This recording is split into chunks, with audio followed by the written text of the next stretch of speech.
Hello, everyone, and welcome to Right Wing Rising. Please be sure to like this video down below and subscribe to the channel if you are new. So, I have taken a 1-year hiatus from this channel ever since I nailed the 2024 election predictions. I decided to take the time off because there weren't many big elections happening. I made a frenzy of videos leading up to the huge 2024 elections. So I decided to wait till the end of the year to return to the channel. I knew that the elections probably were not going to go well in Virginia or New York City or pretty much anywhere. I thought they might go better in New Jersey than they did, but Jack Ciattarelli ended up getting clobbered, surprisingly, by Mikey Sherrill in that race, unfortunately. And Virginia was a mess for Republicans. A self-proclaimed Marxist won in New York City. So it was kind of a mess of a year for the Republicans as far as elections go. A big step back from 2024, which was a resounding success for the party, and saw Donald Trump reclaim the White House. And I am taking a victory lap. If you want to go back and look at my prediction videos, I nailed all 50 states in the presidential election. So yes, I'm going to brag a little bit. But we are back, and I decided today was a good day to come back because last night we saw a big victory for Republicans in a special election in Tennessee. Now, Democrats did overperform from the margin that Republicans won this seat by in 2024. It is true. But Republicans won by 9 points, which is actually a pretty good showing for a special election for Republicans.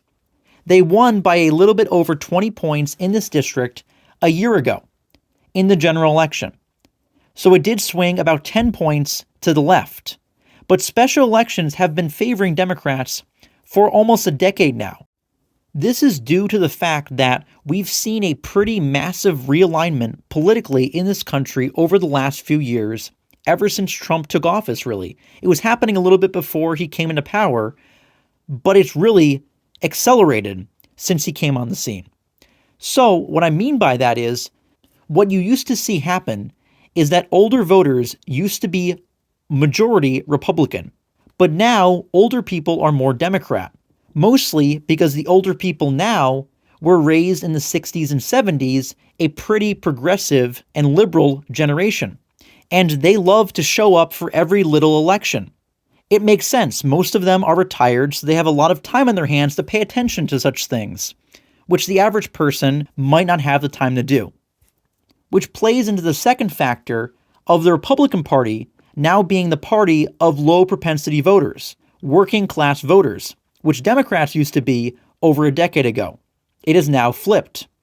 So now Democrats are the ones that do better in special elections, because older voters are more likely to turn out for those.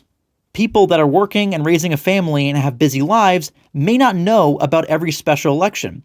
They will know about the big general elections, but not about the ones that creep up on people if they're not paying attention.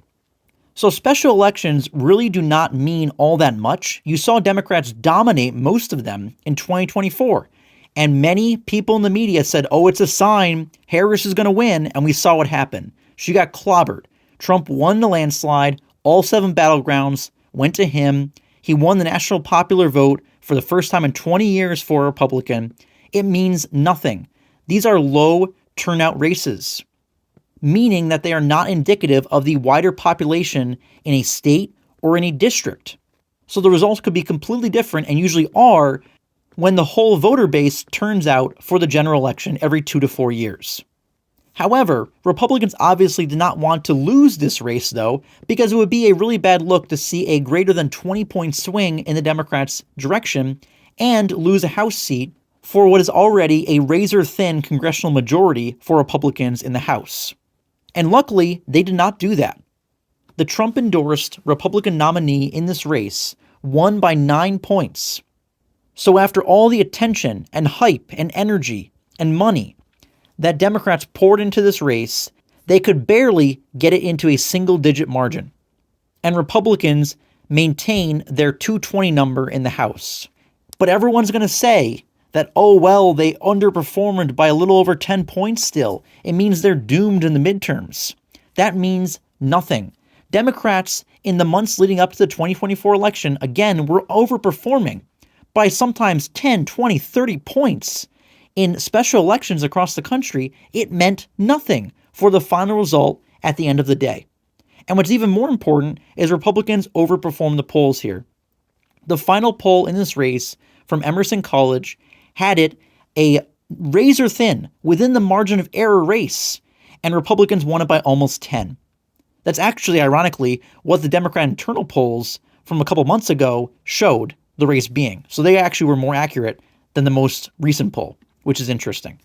But this is a big victory for Republicans, especially after the demoralizing elections that happened in this off year of 2025 in the states of Virginia and New Jersey in particular.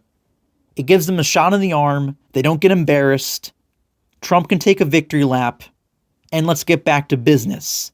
Let's get back to preparing for the midterms. Republicans still have a strong shot to win. They are going to have a lot of good things to campaign on because the Trump administration, while not perfect, has done a lot of great things and has accomplished a lot of what Trump campaigned on, which is super important. So as the saying goes, we are back. I am back now.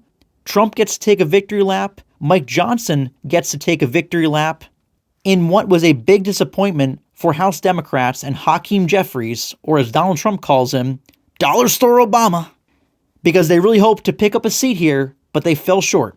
So thank you for watching this video, everyone, and look out for more videos coming in the near future very soon. I'm going to get back down to business. I'm going to be previewing the midterm elections for the next year. So there is going to be a lot of content coming your way. Republicans can win the midterms. Don't listen to the media. There are a lot of places that they can gain. So if Trump and Vance set the Republicans' messaging on the right path, they get out on the campaign trail, they fundraise well because they have so far, and they put that money to good use, 2026 can still be a great year for Republicans. So don't let the 2025 election results or random special election results fool you. The Democrats want us to be demoralized and not vote. Don't let it happen. Let's make 2026 an even better year than 2024.